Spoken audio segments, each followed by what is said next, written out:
Hey everyone.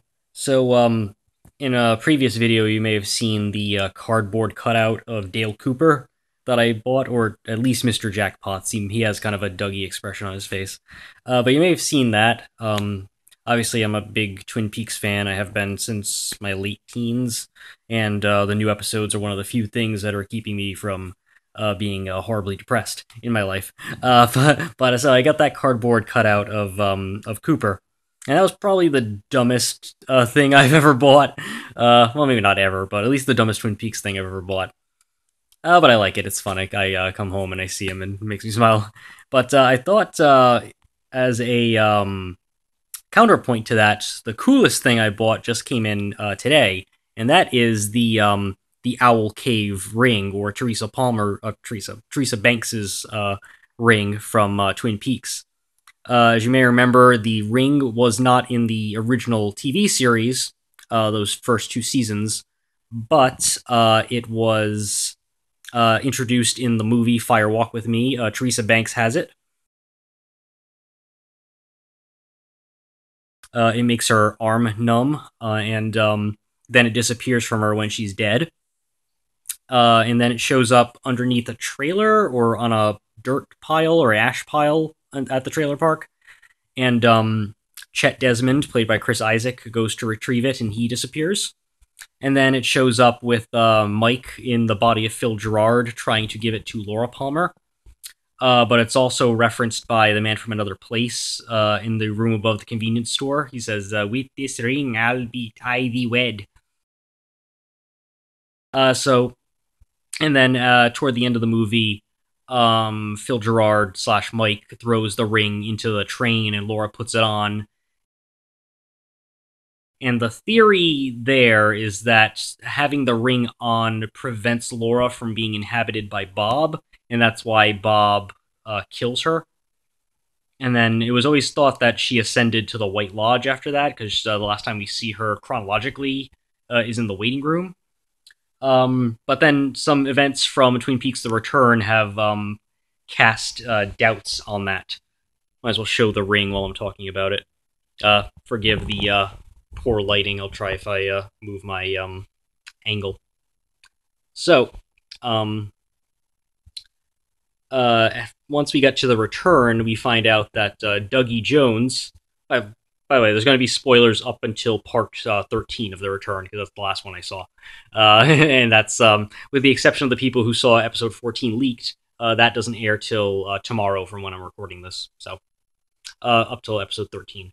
So the next time we see it chronologically, even though the chronology is kind of maybe mixed up a bit in the return, the next time we see it, Dougie Jones, who is manufactured for a purpose, probably to keep Evil Coop, Mr. C, from going into the Black Lodge, he has the ring. And then when he's pulled into the waiting room, he turns into like a brass ball of some sort, and then the ring falls off him. And then Mike puts the ring on, we believe, like a pedestal that's also made of the same formica that the ring is made out of.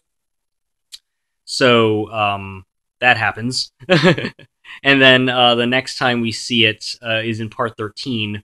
Ray has the ring. He was given to it by someone dressed as a guard, and the guard, or at least Philip Jeffries, wanted them to put it on Evil Coop's finger when Ray tried to kill him, and presumably it's to bring him back to the lodge, because at this point the plot seems to be that the inhabitants of the lodges want to bring Bob, especially Bob, but at least Bob and Evil Coop, back into the lodge. And Evil Coop has been, Dougie was manufactured to keep himself out of the lodges. And then in that one, we see that the ring disappears off of Ray's finger. It ends up just back in the lodge, and Mike puts it back on the Formica pedestal. And then Ray himself, or at least his dead body, maybe his spirit, ends up in the waiting room. So there are always theories about, whether the ring ended up keeping Laura safe, because Dale also in a dream sequence warns Laura not to take the ring. And then the arm, who I think is evil, but some events of the return, because it seems like if the arm is evil, then why is the arm helping Cooper to try to get Bob back? But then again, there's something about Bob stealing the Garmonbosia, and so he's been repaying this Garmonbosia debt, so it's possible that the arm, who is evil, and Mike, who seems to be good, as well as the giant slash fireman, who seems to be good, are all working together to bring Bob back, sort of the enemy of my enemy is my friend thing. I also don't know why the arm's doppelganger would be also evil if the arm is evil. Shouldn't the arm's doppelganger be good? I don't know. Anyway, don't try to understand Lynch and Frost at this point. So whether the ring is good or bad, or if it's hey, hi Carl, yes Carl, he's Carl doing. Probably can't see him. There he is. Anyway, so whether the person who gives the ring, if it was the arm versus or Bob versus Mike giving someone the ring, if that makes a difference, or whether it's just a transportation device, but then why does it make people's arms numb? Well, it doesn't matter where the ring is worn, because Evil Coop tells Ray specifically to put it on the ring finger of the left hand, but we also see Mike wears it on his pinky at one point. I think we see it on some right arms at some point in the movie or on the show. I haven't kept track of where they are. So it's a little unknown exactly if the ring is good or evil. It's possible that Laura is now trapped in the Black Lodge, as opposed to we thought she was going to be fine at the end of Fire Walk With Me, that she had ascended, so at least her pain was done. But then again, maybe the Laura who's in the lodge is part of the Golden Orb from Part 8, and that's sort of called Laura Prime, and then that entity of Laura is a little bit different than the human Laura. It's like, I think I'm her, but sometimes my arm's been backline. I don't know. Hopefully by episode 18 at the end of this season 3, we may not understand everything, but maybe we'll understand a bit more. But anyway, the point is, the ring is cool, and I definitely had to buy one when I found out that a good-looking one was available, because this is officially licensed. I had seen some not-so-good ones made on Etsy by just individual people. This is from a company called RockLove Jewelry. I guess they're from upstate New York. It's mostly like this one woman. I don't know what her name is, I can't read it, but she sent like a little handwritten note and was like, hey, I hope you like, what is it? Thank you so much for your support. Hope you enjoy the gold over sterling. It's sterling silver with 14 karat gold over it, by the way. And green aventurine, I think, which is the green material that she used. I mean, we usually think that's either the Formica table, and we also think it looks like it's jade. But apparently they used this different material. Twin Peaks signet ring, and then the person's name. Also got it's officially licensed, which I thought was pretty funny. So it's they actually licensed it out, which is probably why it looks a bit more screen accurate than the other ones there. But it's it came with the little like certificate of authenticity with the chevron pattern on it. I thought that was pretty cool. It also came in this cute little box. Yeah.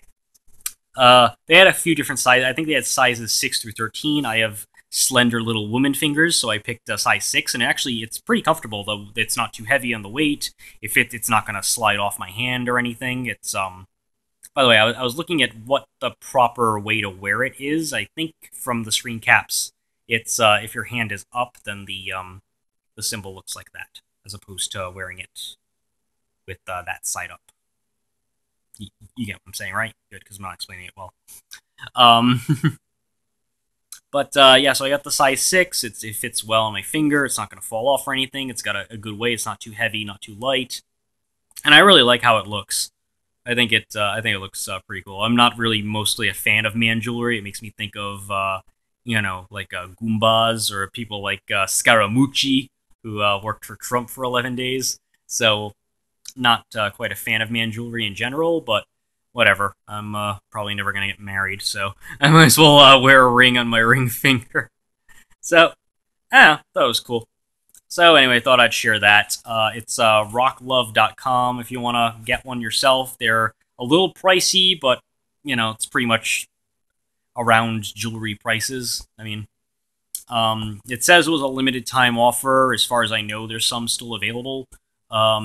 I bought it right after it came off. I didn't get it as a pre-order because I didn't find about it after episode 13. I was actually googling and I'm like, yeah, are there any better ones on Etsy or whatever? And then I found like, oh, they actually did an actual licensed version of it that looked pretty damn good. So that's why I ended up getting it. But yeah, it looks like they still have some available if you wanted, but they're a little bit pricey. But you know, if you can afford it and you're a huge Twin Peaks fan, it's a really cool memento to get from it. You know, even long after the current hype of the show is gone, I'm still gonna be happy that I can wear the ring. Plus, if I die with it on, I guess I get to go to the waiting room and live forever in the Black Lodge, which may or may not be a good thing. Learn how to speak backwards. That'll be cool. All right, so that's it for this video. Yeah, I'll shut up about Twin Peaks in the future. Then I have the next video I'm gonna make planned. It's something I've been wanting to do for years. And now that I say that, it's probably gonna suck. And you're like, why were you waiting that so long? But I have that planned out, so I'll be doing that. And I may or may not have editing equipment when I put this up. So if you start to see Twin Peaks screen caps interspliced in this video, then you know it worked. If you don't, then you know it did not. But that's it for me. Fire walk with me.